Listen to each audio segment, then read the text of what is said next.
Plan change झालेला आहे. आता मम्मी गाईज पाहू शकते लाडू बनवते मम्मी. हा, जरा वेगळा प्रसाद ठेवायचा होता त्यामुळे आता लाडू पाहू शकता. लाडू पण खूप छान झालेले आहेत.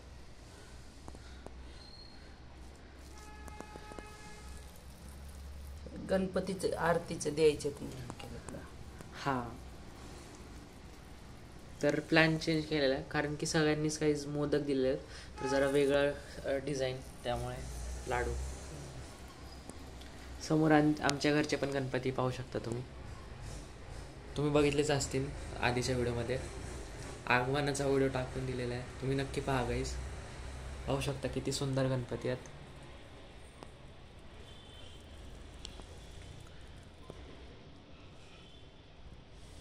आता मम्मी बनवतीये लाडू.